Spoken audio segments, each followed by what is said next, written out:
on an all-new Dr. Phil. Accused of faking pregnancies. What happened after she stormed off stage? She allegedly faked her own death. Did she turn on her former friend? You say your daughter received a message that said you will pay for what your mom did. Plus, I was a victim of sextortion. she sent over 1,000 explicit pictures of herself. And you kept taking and seeing the pictures. Why? Let's do it. Have a good show, everybody. Here we go. This is a safe place to talk about hard things. Stand by. We'll count you down. Today's going to be a changing day in your life. 5, 4. I am not giving up on you.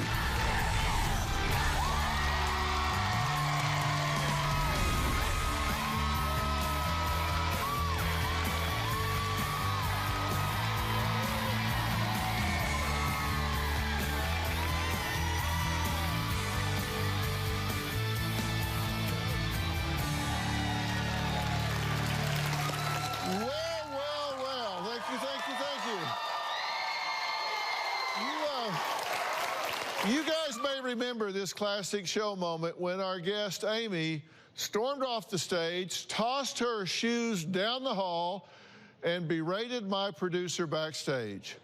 Now, she was here with her former friend, Courtney, who claimed Amy was a pathological liar who fabricated multiple pregnancies and babies' subsequent deaths. Now, Courtney claims Amy even went as far as sending photos of stillborn twins to one of the supposed fathers-to-be. Amy is a serial con artist. Amy's first pregnancy came after having just one date with her boyfriend. I saw many ultrasounds that Amy had sent me, but there was never any personal information to indicate that they were Amy's. 19 weeks into her pregnancy, she claimed to have had a miscarriage. Everyone was devastated. Amy's boyfriend and I never saw a single shred of physical evidence that the baby did pass away. Nothing registered with you in the beginning. No, everything seemed pretty normal. So you were in the business Yes. of ultrasounds, right? Yes. Did you offer to do this with her? Many times. And then a few days later, she would send me a picture of an ultrasound she had at the hospital where she was going. They were always edited, Yes. and she would write on them, but never any identifying information on them. No. Shortly after Amy's miscarriage with Ava, she miraculously became pregnant again. Everyone was shocked. Over the process of her pregnancy, she showed us multiple ultrasounds, and once again, there was never any personal information to indicate that they were Amy's. I really became suspicious of Amy when she wasn't getting any bigger. It was absolutely crazy. She says she got pregnant just 4 weeks after a miscarriage. Yes. Amy told me that she went to the hospital because of labor pains. She was suffering a placental abruption. One of the children died instantly, and the other one only lived for 20 to 30 minutes. No one ever saw the bodies. With all the inconsistencies in her story, the family decided to confront her. A few days later, Amy packed her stuff and completely disappeared. Any baby that is lost after 20 weeks has to be reported. Yes. There was conversation with the coroner. There were no fetal deaths matching 33 weeks of gestation in 2016. He goes on to say there were no twins over 20 weeks, period. Then we take photos of the twins Amy sent to her ex-boyfriend's family. Notice the different bedding. The hospital statement regarding the bedding is we use one standard set of bedding. These two babies are not in the same hospital. No. It just doesn't make sense. No. Even after Amy was caught in all of her lies with her fake pregnancy here, she turned right back around and did the same thing in Florida.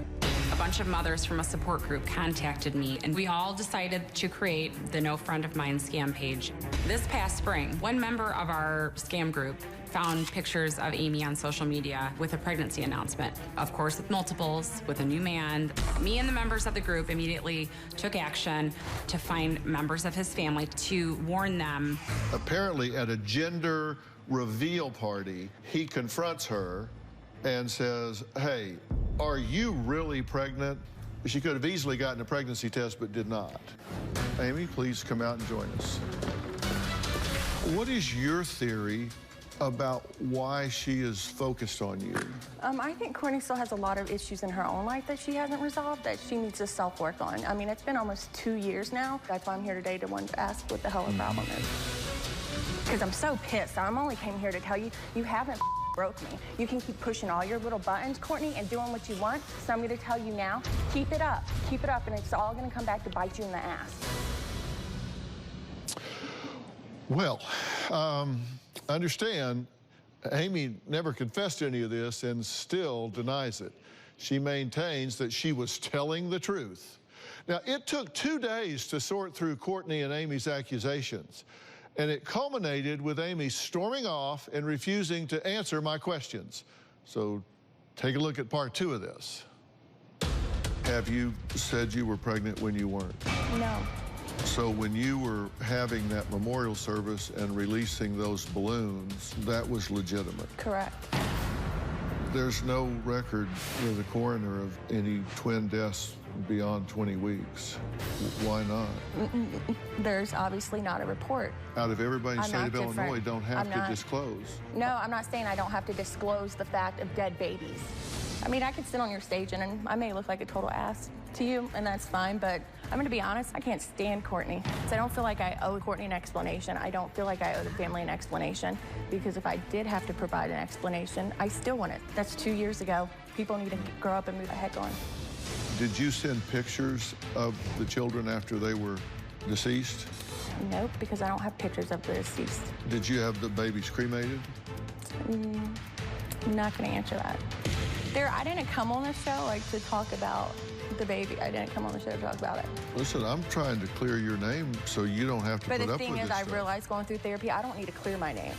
My name's fine with me. I know what's right when I go to sleep at night. I don't owe Courtney an explanation. You have a foundation? You're raising money? Recently, I found out that she is starting a non-for-profit organization. I'm currently part of an organization. I'm working with David, and he's a veteran. I connected with him on Instagram, and we had a long phone conversation about how we were both into helping veterans and helping others with mental health issues. We've been blessed with raising $3,000. Amy is illegally taking donations. In order to have a non-for-profit group, you have to pass background checks. And Amy's not going to pass a background check.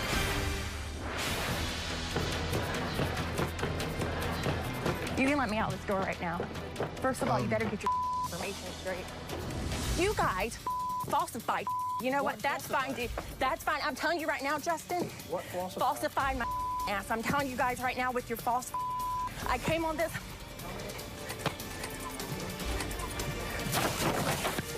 Do you think for 1 minute you guys are a joke? Where's my back? Down the face. I want my phone and I want to go to the airport. I'm done. Nobody I'm wants done. you to. I'm done. So, what has happened after Amy's backstage meltdown? Well, a whole lot, including to my staff, because they say they received a text saying Amy was deceased. Now, Courtney claims the drama has not stopped, and she and her teen daughter have now become victims themselves. Take a look. You want an honest opinion? I can't stand Courtney. Since Amy and I were with Dr. Phil, I believe that she has been cyberbullying me. In post, I've been accused of making money out of speaking against Amy, been called a horrendous mother, a liar, and a scam artist. There have been several social media accounts that were set up to made to look like they were me. LMAO, anyone who can't carry a baby full term is worthless. And on those fake accounts, there were messages sent and posts being made to make it seem as though I was cyberbullying Amy. If you bury a baby, then obviously she's garbage. These are definitely not my words. I would never say anything so horrible to another human being. At the same time I was being attacked, my 15-year-old daughter was also being attacked on social media. The things that were posted were horrific, disgusting, sexually explicit, calling her promiscuous, which were all lies. My daughter was horrified. There was even a message sent directly to my daughter that said, "This is what your mom gets when she lies. I know you're a slut. You seem to contact everybody. Your daughter will pay." After receiving those messages, I was scared for my daughter. I contacted authorities and filed police reports in order to protect her. Because the post was made towards a minor, this was considered cyberbullying. The sheriff's department did their best to try to get the post taken down, but were unsuccessful. It devastated my daughter. She had a very hard time dealing with the fact that that post still remained up for people to see. My daughter was completely victimized by all of this, and she did not deserve a bit of it. Well, Courtney, it's good to see you again. You too. You say since the show, since she was here, that she has been cyberbullying you and your daughter, correct? Absolutely. And you understand she denies that. Of course she tells us that's not true, that's not her, she's not doing that. She allegedly posted that you were paid to come on here and it was in your name. Yes, it was It says, I'm Courtney, I lie.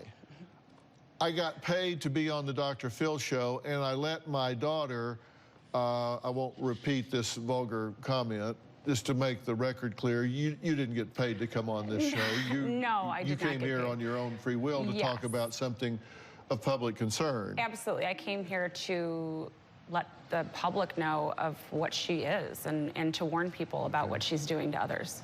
You say that your daughter received a message. Yes. That said, quote, you will pay for what your mom did. Yes. And this was very personal information that only Amy knew about your 15-year-old daughter. Yes. Okay, well, next, how a vindictive prank put my staff in the middle of her drama. That's after the break.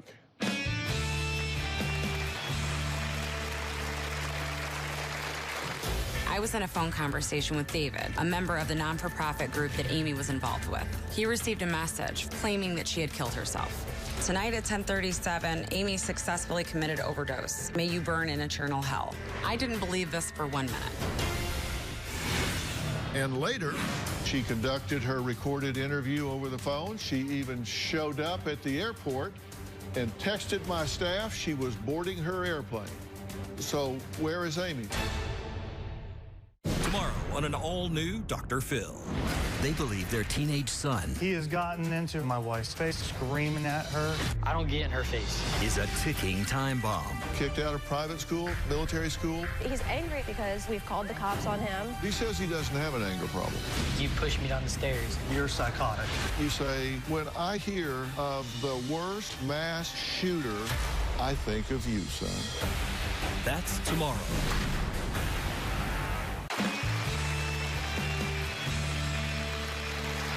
Well, when Amy was last here, she was being accused of faking pregnancies, faking baby deaths, and even sending photos of deceased twins to her friends and family. Now, Amy completely denied everything, completely. Said, not true, absolutely lies, not doing it. Now, after the show aired, we found out some great news about one of those allegedly deceased twins. When Amy spoke with Dr. Phil, she got caught in lie after lie. There's no record with the coroner of any twin deaths beyond 20 weeks. Why not? I don't owe an explanation, not for this.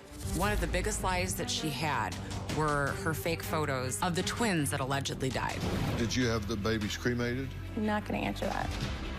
A few weeks later, I came in contact with the mother who actually owned the photo that Amy had sent us as a deceased twin. This mother was shocked when she saw clips from the Dr. Phil episode that showed her daughter being used as a picture of a deceased twin. Come to find out, this woman's child is alive. She was born around 32 weeks and she's perfectly healthy. I find it very disgusting and very disturbing that someone would do something like this. We actually have a statement from that mother, and it says, I knew Amy strictly through social media. We were friends on Facebook and Instagram. I was watching the episode and realized a picture of my daughter was used on the show as one of Amy's twin babies that had died. The photo of my daughter was in a private album. I believe Amy took my daughter's photo and used it as her own because she was friends with me on social media during this time. My daughter was 34 weeks old in the photo and is alive today and just had her 9th birthday. Here's what she looks like today.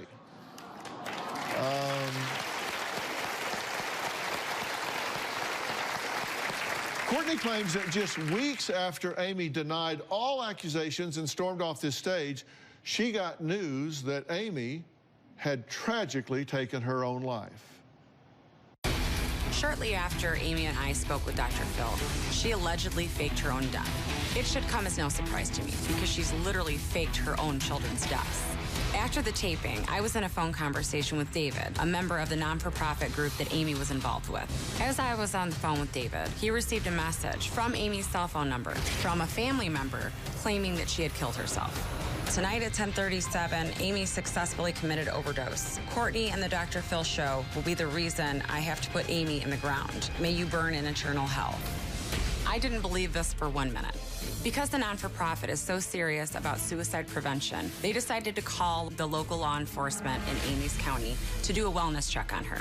They found Amy perfectly alive at her house. After they realized that Amy was alive, they ran her information and found out that she had an outstanding warrant in a nearby county, and then placed her under arrest. The drama that revolves around Amy is like a bad made-for-TV movie. Okay, so Amy, thankfully, was not dead. Don't wish that on anybody. No. And somebody claimed she was. Yes. And claimed we were all responsible for that. And there's a text regarding her alleged suicide. It says, tonight at 10:37 p.m., Amy successfully committed overdoses. You, Courtney, and the Dr. Phil show will be the reason. Amy in the ground. May you burn in eternal hell. Don't call the cops to show up at my house. Then a member of the Dr. Phil staff here received this message. You and your show made Amy try to kill herself tonight. Leave us alone, you blank fools. Amy is on a respirator because of you. Do not contact us.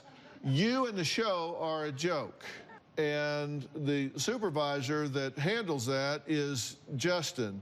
When this message came in that Amy's on a respirator, Amy's killed herself, it's all your fault, what did the staff member come and say to you? And she ran in almost in tears into my office. I mean, I haven't ever seen her like that. And I said, what's wrong? Then she showed me that text message. And so we immediately called David, who received the other text message. And he said, oh, you can calm down. I sent someone to do a wellness check, and she's fine, but she did get arrested, so. Yeah, now David is the person that she was doing the fundraising. Yes, that was one of her partners in the nonprofit. For the veterans, right? Yes, yes. Okay. And suicide was a huge cause for them, so that even rattled them to their core as well. I mean, that was scary for them. Yeah. So we decided to start checking on this. They decided to start checking on this. And, oh, by the way, at the same time, Amy's Instagram profile changed to RIP. Hate helps suicide. And Amy was arrested on a warrant for theft when the wellness check took place, correct? Yes, she was. Well, here's the police report. Upon placing Amy into my back seat, she became violent and kicking the partition. A hobble restraint was placed around her ankles. Amy then removed the hobble restraint but remained calm. Rescue 46 arrived. Amy began shouting profanities at them, denying medical services. Next, Amy made the local news after yet another allegation against her was made public. Find out what she said to reporters after the break.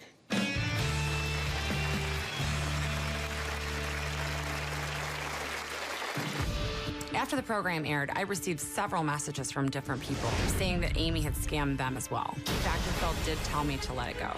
But me and the rest of the No Friend of Mine scam group don't want to watch another victim go through what we have went through. They need to know what Amy has done or is capable of doing.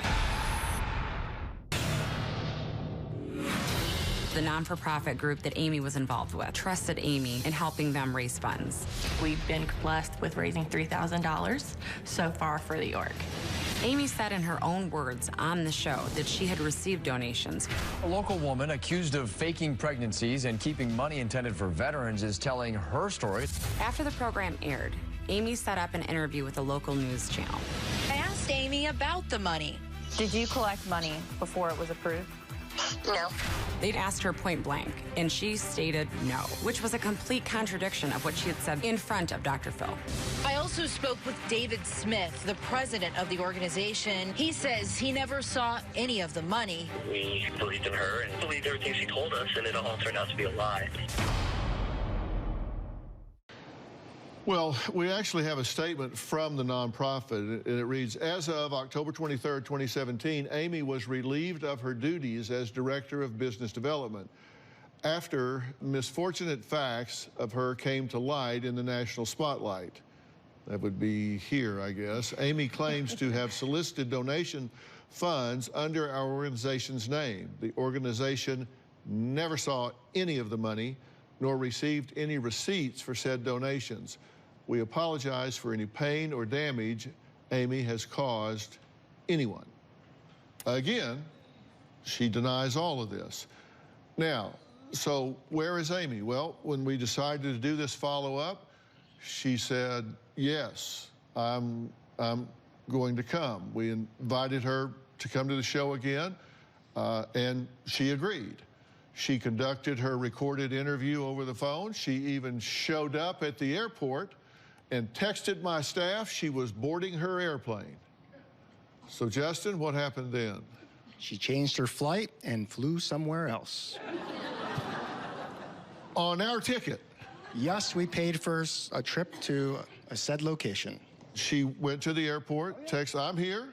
Communicated all morning. She said, I boarded the plane, so just something clicked, and I said, you should probably, let's just check, because you never know. We called and said, oh yeah, no, she got on a plane, but it's not to Los Angeles. She went up to the counter and changed her flight. So up until she got on that plane, she's telling you she's coming here. Very receptive, answered our calls, did everything she needed to do. No problems.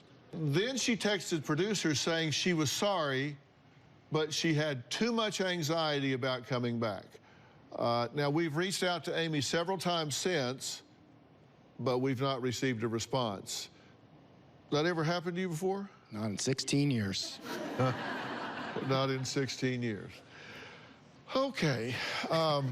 So that's not an allegation. You know that to be true. That's a fact. Yeah, that's a fact. Okay, now, let me talk to you for a second. Okay.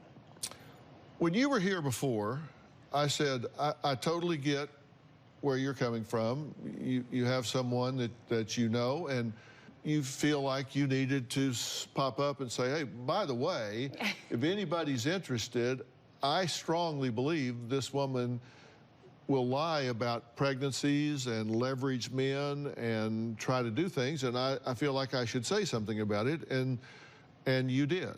I said, I think it's time for you to stop short of being obsessed and move on with your life and get on. And you said, okay, but you didn't do that. I didn't. And here's part of it. After the show aired, I had, hundreds of messages. And then everything, I think, happened also with my daughter and me being attacked on social media. And I kind of went on the defensive because we were really close friends. She said when she was pregnant, she had cancer, and she talked about how, if she died before she gave birth or died during birth, that she wanted me to help raise her kids with the father. Like, that those were horrible things to lie about. I don't want to see anybody else go through that. You don't want to get to the point that this scar becomes your identity. Absolutely. And we're going to talk next about someone that really got victimized by being 14, being very vulnerable, very naive, and giving someone on the internet the benefit of the doubt and not knowing who they were talking about. It's a story every parent needs to hear.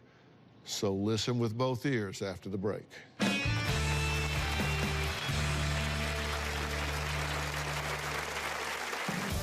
At first, it started off with pictures of me in my underwear, and then it escalated to full-on pictures of me being nude. The FBI told me that they knew that there's 8 other victims.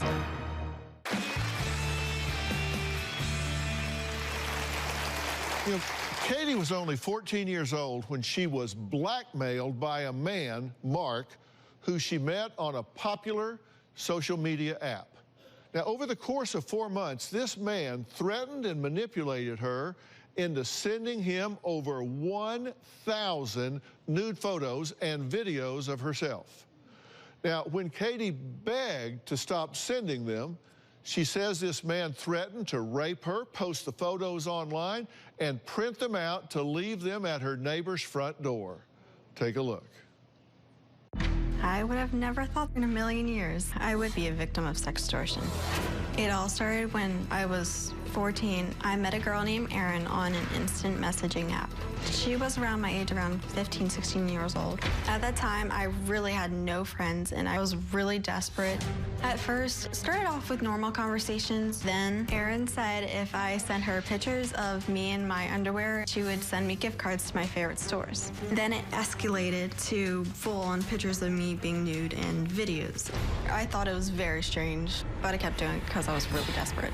I sent over 1,000 pictures and 20 videos. It completely spiraled out of control. She kept harassing me, and I had no idea how to stop it.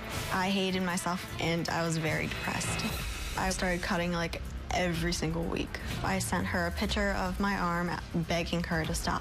She said she was sorry, but she needed more pictures. She would threaten to come to my house and post pictures on my door and my neighbors with all my personal information on it. I ended up trying to commit suicide because of what she was doing to me.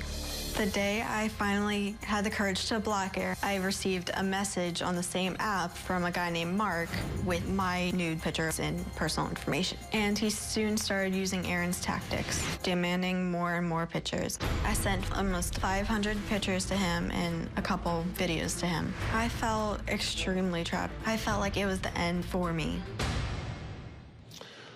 Well, Katie's secret was finally revealed, but only when the FBI made a shocking visit to her home.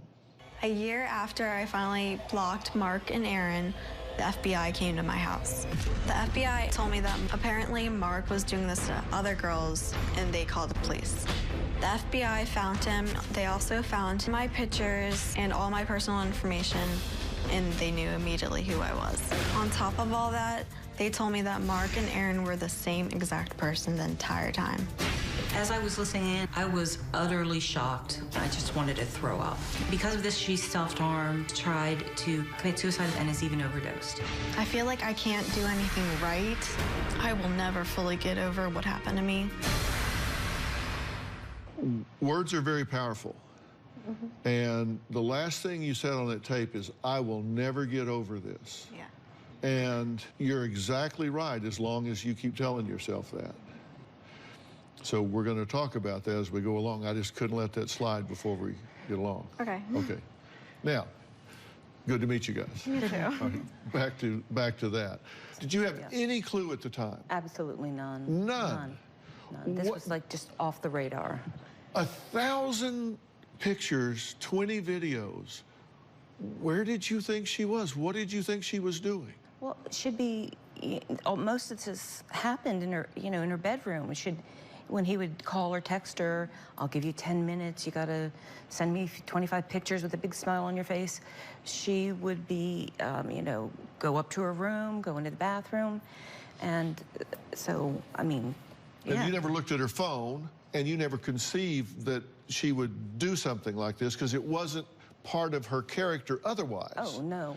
This person that you were sending the photos to, we now know this was a man. At the time, you thought it was a girl about your age. Yeah, sadly. Okay, and you said she, Erin, would flip out if you sent photos in the same pose, right? Yes. What did you think when you heard that? I thought she was crazy. And you kept taking and seeing the pictures. Why? Because then I felt trapped, and I didn't really know what to do. What made you send the first picture? I really wanted to have a friend, a female friend that I could really trust. And I thought I could trust her, even though I never met her. We're going to take a break. Is there something in particular that made Katie vulnerable to a dangerous online predator? We'll be right back.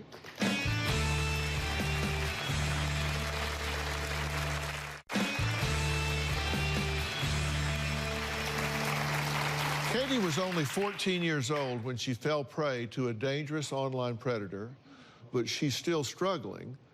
So I've called in some reinforcements to help me here. Now, Mike Bayer is a very dear friend of mine. He's a life coach who is beloved by his clients. Coach Mike focuses on helping his clients break free of their destructive patterns. Now, I asked Coach Mike to sit down with Katie yesterday to learn what may have led Katie to being in this situation and made her so vulnerable to this online predator. Let's take a look at the conversation they had. My name is Mike Bayer. I'm a coach, and what I do is I help people find the freedom to be a better version of themselves. Usually traumatic events cause us to tell stories, and they hold us back. And I know you've had quite a few events that have happened. When do you think you were the happiest? Honestly, probably this time, like this year, being 19. How about during your childhood? I was never really happy during my childhood. Do you know where that comes from? Not really having any friends. I was a weird, boring girl who really wanted friends. I was never really proud of myself. Because ever since I was a little girl, I've always had a little weight to me, and I always saw everyone else as really skinny and really pretty. I never really saw myself as one of those girls. What are you feeling right now? That I'm a huge letdown. How would you describe your online person versus real life person? In real life, I would just always kind of be quiet, and online, I would just I could be sincere. They would accept me for who I was, and it felt amazing. There's a version of yourself that was going on the internet that was authentic to you. Mm-hmm. And then there was you in school, Mm-hmm. which wasn't authentic to you, that cared too much about what people thought about you. And what I'm trying to tap into is if you can be the same person all the time. Give me 5 things that you do love about yourself. I love that I love to clean. I love that I have a passion to help people. I really can't think of It's okay, you have 2. So we start with 2, then we get to 3. You deserve love. I like you and I just met you. Thank you.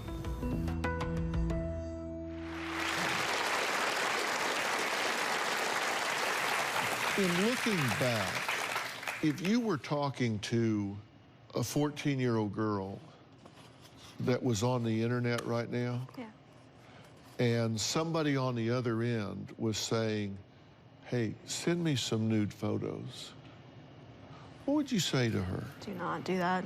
Why? Because you don't know what they can do with it. You don't know how far it can go. What did you come away thinking after you talked to her? I felt like she had secrets, and I felt like those secrets are what's driving a lot of her pain. It's very true. Well, I have some questions for Katie, right along the lines of what Mike is talking about. Tell you what we think after the break.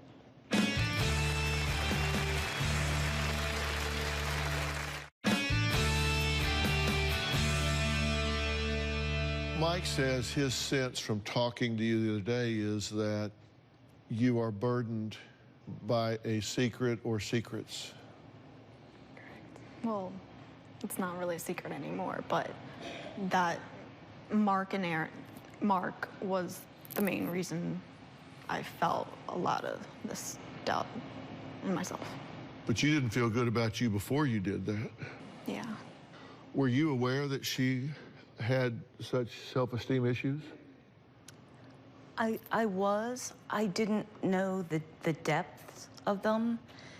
I failed her in as I thought, this is just like normal teenage behavior. At 19, Mike says, tell me 5 good things about you. She struggled to get 2. I know, that broke my heart. I wrote some things down that you have said, and I wrote them down for you to see. This is your internal dialogue of just what you've said since you got out here. And you say to yourself that you are weird. You say to yourself that you are boring. You feel that you are desperate. You are lonely, and something has happened to you, and you're never going to get over it. Now, if that's your internal dialogue, tell me what the outcome is. Nothing positive. So you're programming yourself for failure. So if you don't change that, you're not going to change this. That's what's called cognitive behavior therapy. Cognitive behavior therapy is just a therapy where thoughts are treated as behaviors. You can change them. You have to change your internal dialogue. What was the first thing I said when you guys came out here? I said, words are powerful. And the first thing I said is, you finished your tape piece by saying, I'm never going to get over this. As long as you tell yourself that, you never will. You can get over this. I don't ever want you to forget it, but I want you to forgive yourself for the mistakes that you've made. I want you to choose a different internal dialogue, and I'm going to get you some help to do that. Thank you. I think that would be amazing. Thank you. Are you worthy of that?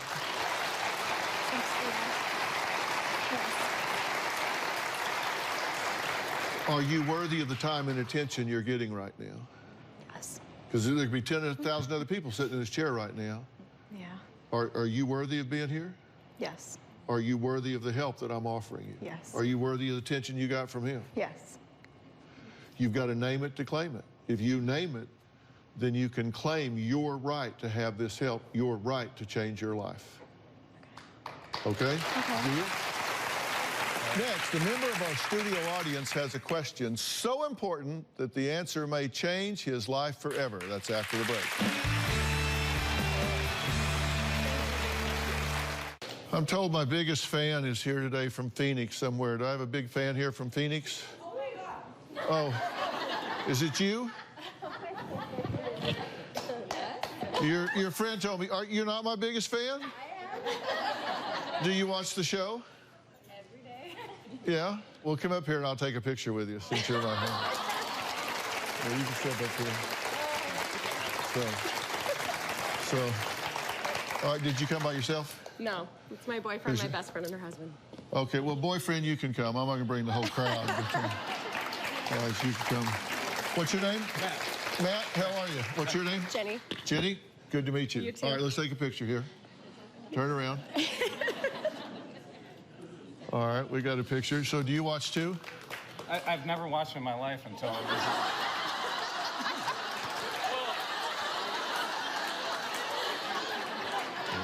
Until, you know, it would always be on. And then every once in a while I'd be like, this guy actually knows what he's talking about. Yeah. I converted. So, you have a question for me? Actually, I did. I knew she'd be too chicken to ask you a question. All right. But the question's actually really for her. All right.